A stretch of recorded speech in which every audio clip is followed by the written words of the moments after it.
The courtroom went silent. Janelle Brown stood trembling, clutching a folder so tightly, her knuckles turned white.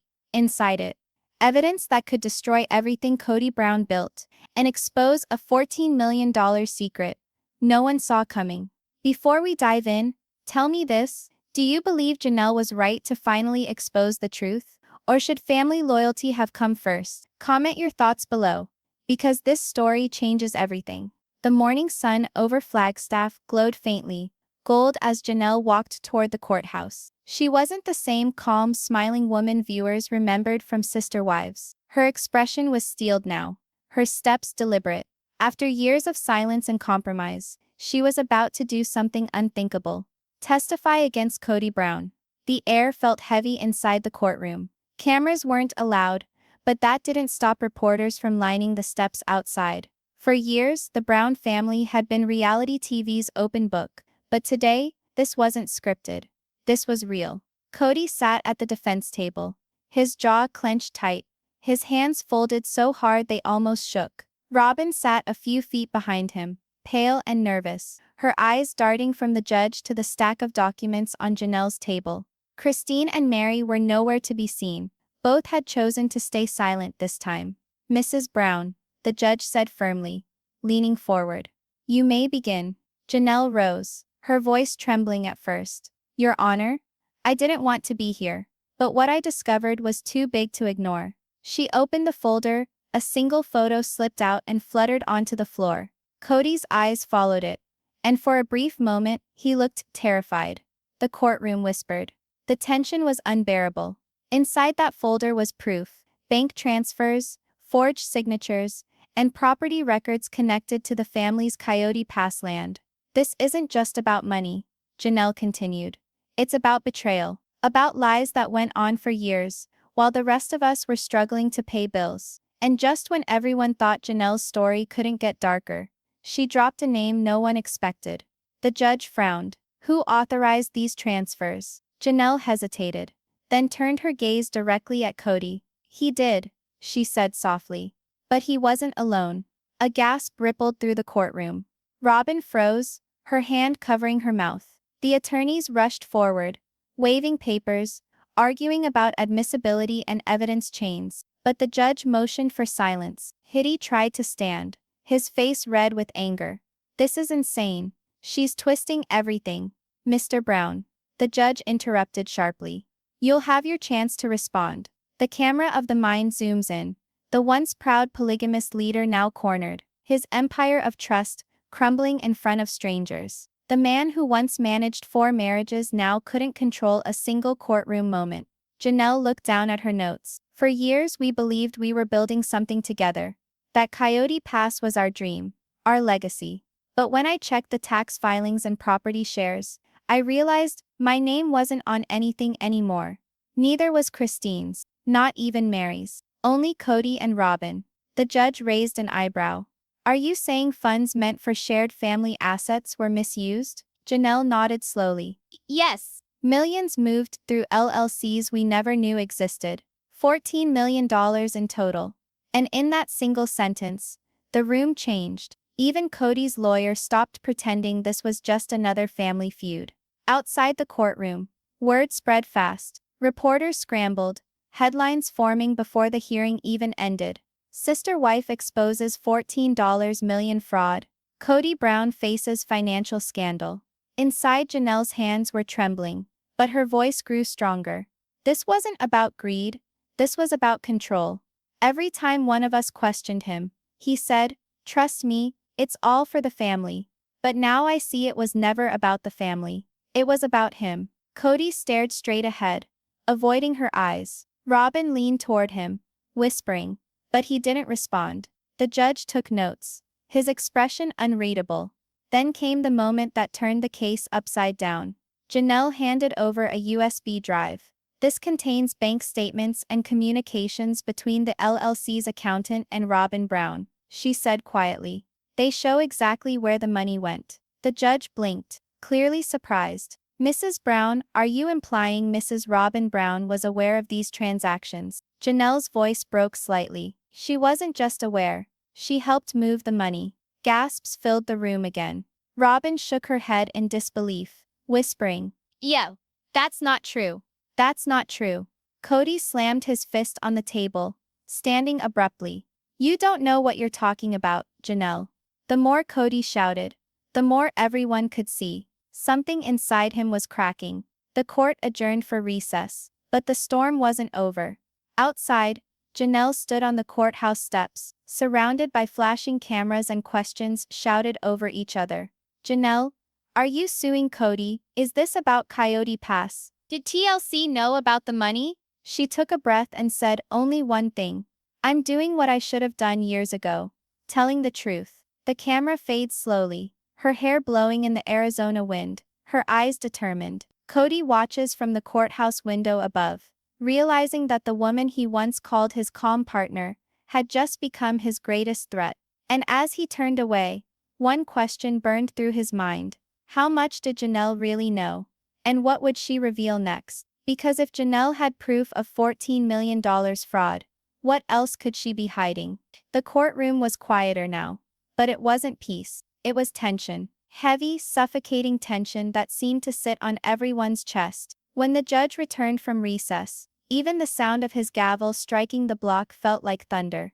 "Court is back in session," he said firmly, adjusting his glasses. "Mrs. Brown, please continue with your testimony." Janelle nodded.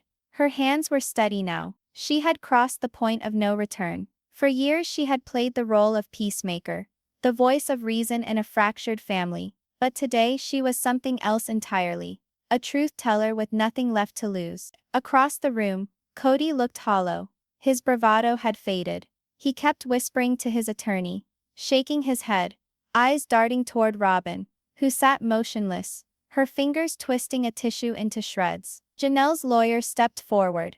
"Your Honor, what you are about to see connects the Coyote Pass property to fraudulent transactions made through 2 LLCs registered under Mr. and Mrs. Brown's names." He clicked a button on his laptop, and the courtroom screen flickered to life. Bank statements appeared, pages of transfers, each one bearing digital signatures. Kody's, Robyn's. Gasps echoed, and with one click, Janelle's quiet accusations turned into undeniable evidence. The judge leaned closer. "Mrs. Brown, can you explain where these funds originated?"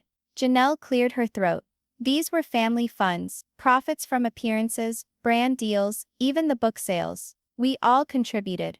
But the accounts were opened using my tax ID number, without my knowledge." Kody's lawyer objected, but the judge waved him off. "Overruled. Continue." The images on the screen shifted, now showing maps of Coyote Pass, with color-coded plots labeled under different family members' names. But as the data scrolled, only 2 names remained highlighted: Kody and Robyn Brown. "It was all transferred to their private company," Janelle said, her voice cracking slightly. "They told us it was to simplify ownership. I believed them. We all did." The judge's gaze turned stern. "Mr. Brown, would you like to respond?" Kody rose slowly, adjusting his tie. "Your Honor, my wife and I acted in the best interest of our family. Those funds were used to maintain property, pay taxes, and..." The lawyer cut in. "To buy a second house under Robyn's name." "Mr. Brown." Kody froze. "That's not what..."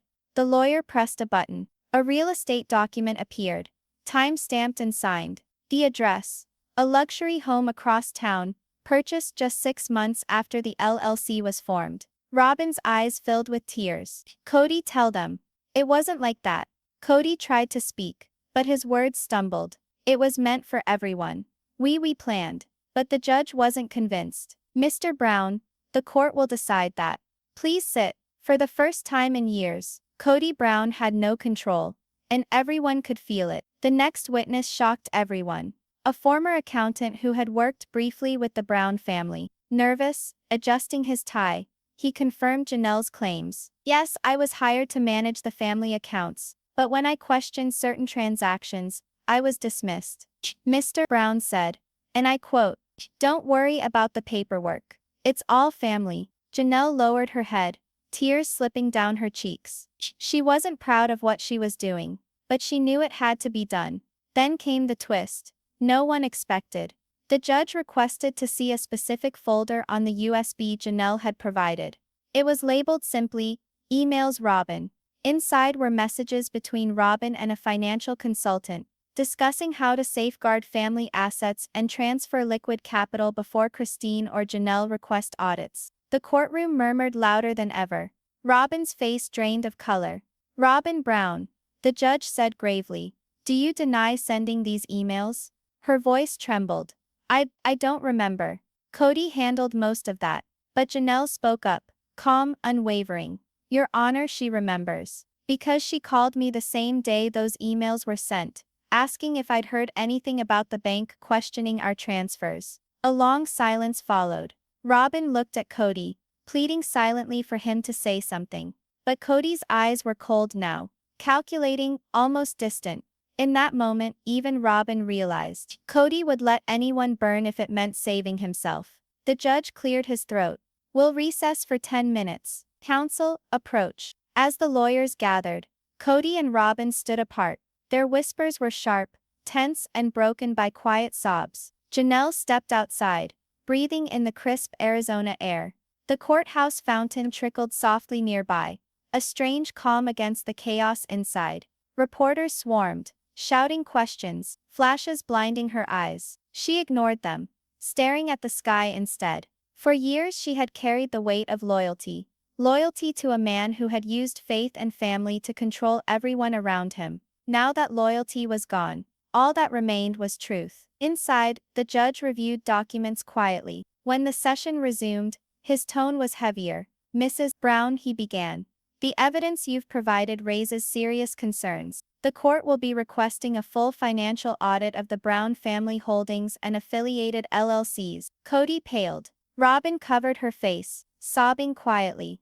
"Until then," the judge continued, "all family assets connected to these accounts are frozen." A collective gasp filled the courtroom. Kody's empire, frozen, his cars, properties, even TLC payments, locked until further notice. Janelle didn't gloat, she simply exhaled. It wasn't victory. It was relief. But what she didn't know yet was that Kody still had one last card to play. As they exited the courtroom, Kody finally spoke, his voice low and bitter. "You think this is justice, Janelle? You just ruined us all." Janelle turned slowly, her eyes meeting his. "No, Kody, you did that the day you chose power over family." Robyn stepped between them, tears streaming. "Please stop. We can fix this. We just need to." But Kody snapped, "You started this too. Don't act innocent now." Security moved closer as voices rose. Cameras outside caught the entire moment, the crumbling of what once looked like the perfect polygamist union. Janelle walked away, trembling but resolute. For years she had watched Kody's lies tear their family apart, and now the truth was finally cutting him instead. The headlines that evening were brutal. Kody and Robyn Brown face financial freeze amid fraud claims. Sister wives turn on patriarch in explosive court battle. Back in her hotel room, Janelle sat alone, staring at a single document still left in her bag, one she hadn't shown in court. It was older than the rest, with Kody's signature scrawled across the bottom and a note that read, "Family is everything." Her voice broke softly as she whispered, "Not anymore." The camera fades to black, the music low and haunting, the screen holding for a beat before cutting to the next episode's tease, because the next day new evidence would surface. And this time it wouldn't just threaten Kody, it would destroy Robyn too. The courtroom felt different. The next morning, the air was heavier, charged with unease. Reporters had camped outside all night, their cameras waiting for the Browns to arrive. The story had spread everywhere. National headlines, morning talk shows, online forums buzzing with speculation. Inside, the judge shuffled through new papers. Janelle sat quietly at her table, her expression calm but distant. Kody hadn't looked at her since yesterday's financial freeze. Robyn sat beside him, wearing a dark navy dress, her eyes swollen from crying. But there was someone new sitting in the back row today. Someone no one expected to see. Kody Brown. She wore a sharp blazer, her blonde hair pulled back. The confidence in her posture sent a ripple of whispers through the courtroom. When the bailiff called her name to testify, even Janelle looked stunned. Kody stood, taking her oath with a quiet strength. "I didn't plan to be here," she began. But when I saw what was happening, I realized silence helps the wrong person. The room leaned in. The judge nodded. Proceed, Mrs. Brown. Christine turned toward Kody, her voice trembling at first, then gaining force. For years you told us that Coyote Pass was our family dream. You said we'd all build homes there. We believed you. But it was never about family. It was a cover. A cover for something much bigger. Kody glared. You don't know what you're talking about. Oh, I do, Christine said. Because I have the original contracts. A gasp rippled across the room. Janelle's lawyer stepped forward. Mrs. Brown, are you saying you retained the original purchase agreements? Christine nodded and handed over a sealed envelope. Inside were copies of the first deeds, dated years ago, before Kody claimed the land in his and Robyn's names. The judge's brow furrowed. And what do these documents show? Christine's voice didn't waver. That each wife was promised equal ownership. We each paid part of the down payment from our TLC income. But weeks later, new paperwork was filed, with only 2 names. Kody's lawyer scrambled for words, but the damage was done. And just like that, the courtroom realized, the dream of Coyote Pass had always been built on a lie. Kody rose, his voice booming. You don't understand what it took to keep that land. Do you think it's easy dealing with taxes, with loans, with... Christine interrupted, her tone icy. You mean with hiding it from us? The judge banged the gavel. Enough, Mr. Brown. Sit down. Kody dropped into his chair, muttering under his breath. Robyn reached for his arm, but he pulled away. Christine turned to Janelle. He told me you were the reason I couldn't have my portion, that you didn't want me involved anymore. Janelle's eyes widened. He said the same thing about you. They stared at each other, both realizing how deeply Kody had divided them. The judge sighed. This court has rarely seen such personal betrayal. But Mrs. Brown, do you have evidence of intent to defraud? Christine nodded again. Yes, emails from the escrow company show that Kody requested all titles be reissued under his LLC. He claimed the wives had separated financially, which wasn't true. The lawyer uploaded the emails to the screen. Every message bore Kody's signature. Every date lined up perfectly with the timeline of the transfers Janelle exposed. And the deeper they looked, the clearer it became. This wasn't a mistake. It was a calculated move years in the making. Robyn suddenly stood, her voice breaking. Stop it. Everyone stop. Tears streamed down her face. You think I wanted this? You think I wanted to steal from anyone? I just wanted to protect our family. The courtroom was silent. The judge turned toward her. Mrs. Brown, are you admitting knowledge of the transfers? Robyn shook her head, sobbing. No. I mean, I didn't understand what was happening. Kody said it was temporary, that it was to keep the land safe from the state. Safe from what, exactly? The judge pressed. Robyn hesitated. From losing it if the show ended. Her words hung in the air. It was the first time anyone had said it out loud. The unspoken fear that sister wives might end, leaving their empire exposed. Janelle's lawyer seized the moment. Your Honor, this confirms our claim. The Browns knowingly moved family funds into private holdings under the guise of safety, without consent or disclosure. That's textbook financial fraud. The judge nodded grimly. We'll enter this into evidence. Kody leaned over, whispering sharply to Robyn. Why would you say that? She whispered back through tears. Because it's the truth. Kody, you told me it was fine. And just like that, the once unbreakable duo began to fracture right in front of the judge. Christine sat back, watching quietly. There was no joy in her eyes, only sorrow. All those years, she said softly, we gave him everything. Trust, loyalty, love. And he turned it into a business deal. Janelle nodded. He even made us feel guilty for asking questions. The judge cleared his throat, his voice low but firm. This case is no longer just about mismanagement. It's about deception, systematic and deliberate. I'm ordering a full forensic audit of the Browns' accounts. Kody slammed his hands on the table. You can't do that. That money. The gavel came down hard. Mr. Brown, enough. The silence afterward was deafening. Robyn buried her face in her hands, quietly sobbing. Janelle stared straight ahead, her breathing shallow. Christine, though shaken, stood taller than ever. As court adjourned, Christine walked over to Janelle. I should have come sooner, she said softly. Janelle smiled weakly. We all should have. For a moment there was peace. Two women once torn apart now, united by truth. But as they left, a journalist rushed up, shoving a microphone forward. Christine, is it true there's another property under Robyn's name? Christine froze. Another property.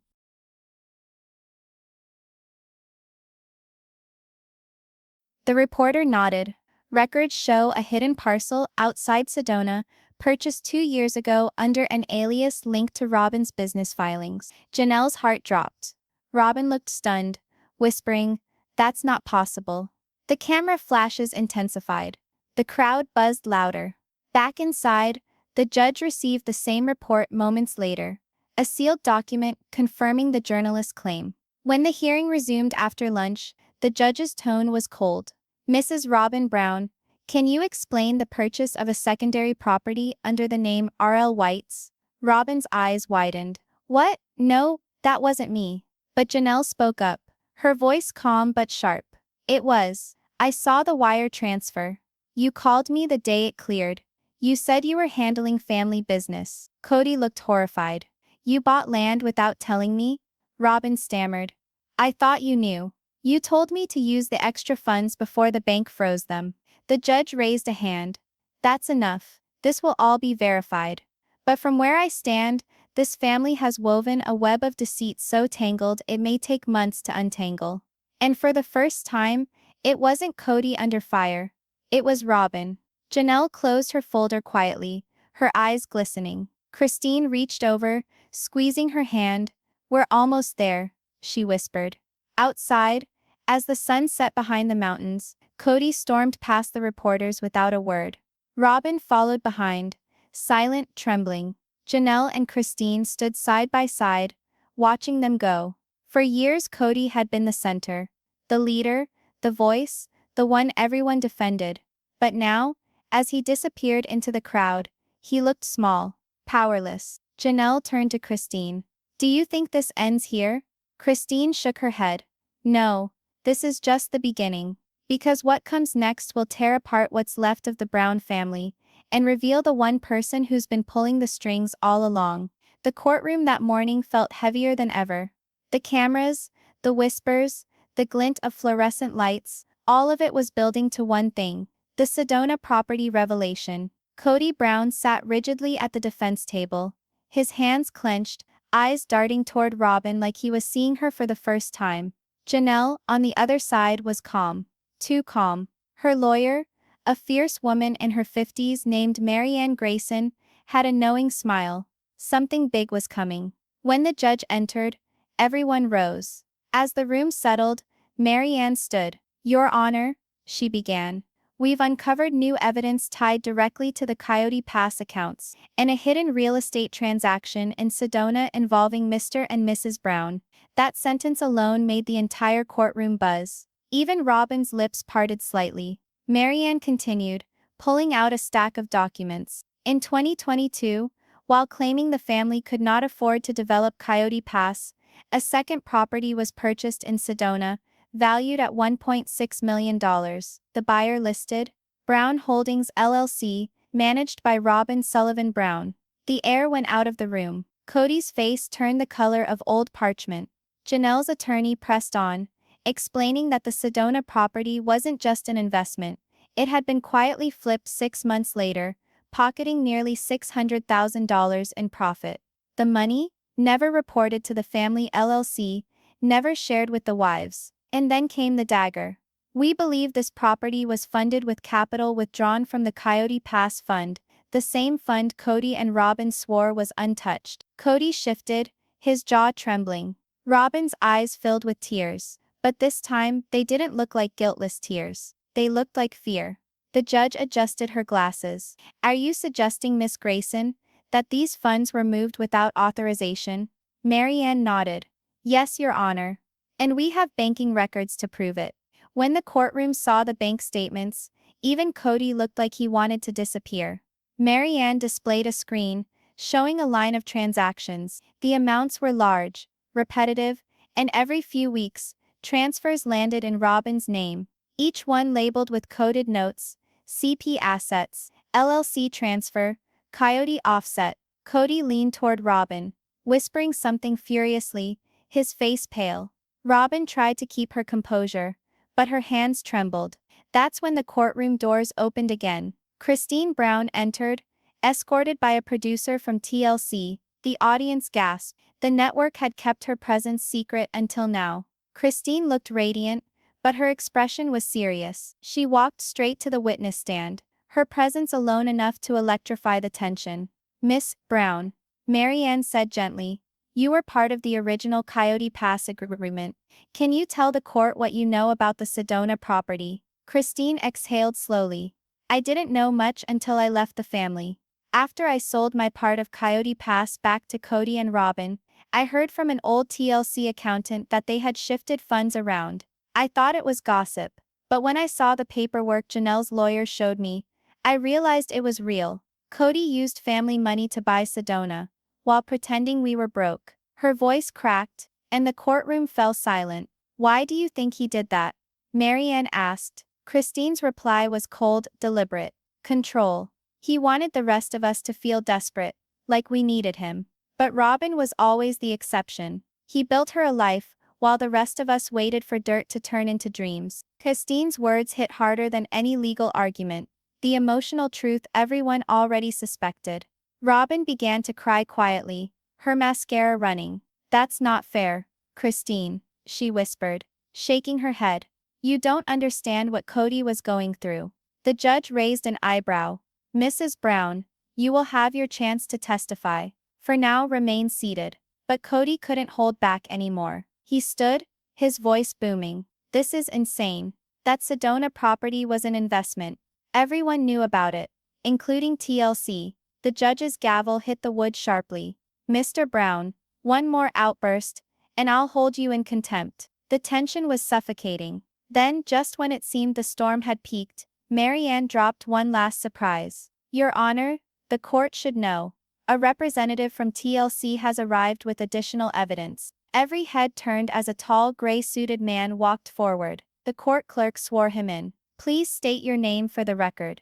"David Turner," he said, "executive producer, TLC Network." Even Kody froze. "Mr. Turner," Meri said carefully, "does TLC have knowledge of any agreements between Mr. and Mrs. Brown regarding Coyote Pass or the Sedona property?" Turner nodded slowly. "We do. In fact, there was an internal memorandum between Kody Brown, Robyn Brown and TLC's production department, in which Kody requested we avoid discussing Coyote Pass finances on air after season 17. He claimed it was a private business matters, but later admitted it involved personal loans tied to network payments." The courtroom gasped again. Robyn buried her face in her hands. "So you're saying," Meri pressed, "TLC knew Kody and Robyn were diverting funds, but agreed not to show it?"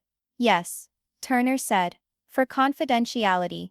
But after the story became public, our legal department decided to cooperate with this court." When even TLC turned against Kody, fans online said it was the ultimate betrayal. The network that made him famous was now tearing him down. The judge leaned back. "This changes everything." Kody's shoulders slumped. His empire, the family, the show, the money, all of it was slipping through his fingers. Robyn reached for his hand, but he pulled away.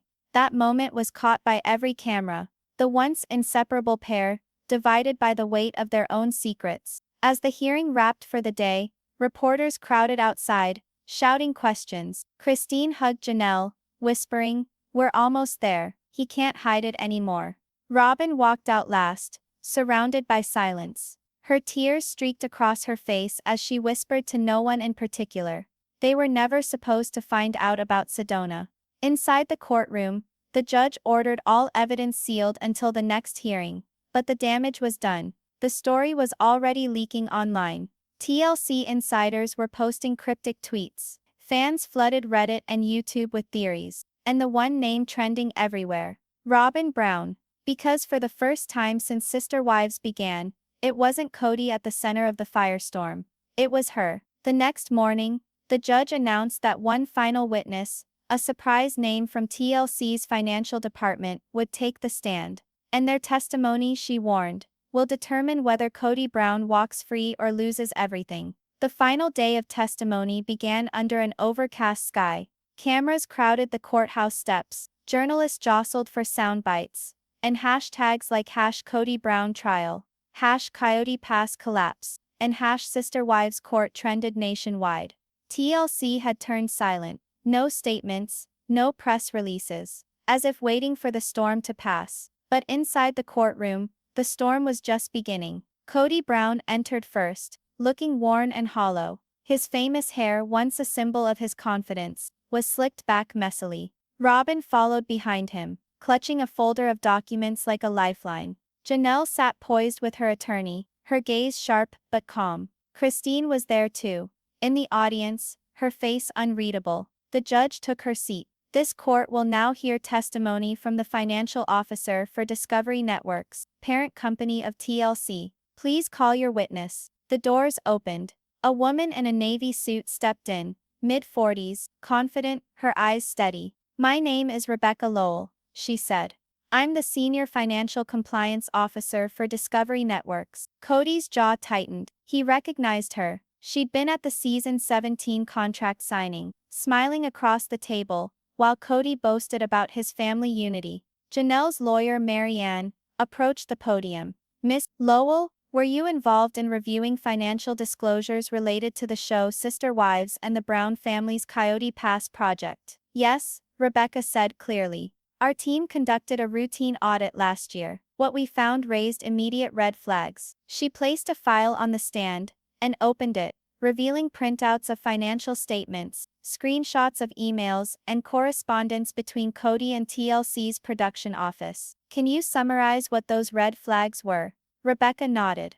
The production payments TLC made to Brown Family Entertainment LLC were supposed to be distributed evenly among all spouses, per the network's agreement. However, approximately $1.05 million was redirected from the family account into a separate entity, Airby Holdings, owned by Robyn Brown. The crowd erupted into gasps. Even the judge paused, looking startled. Rebecca continued, unflinching.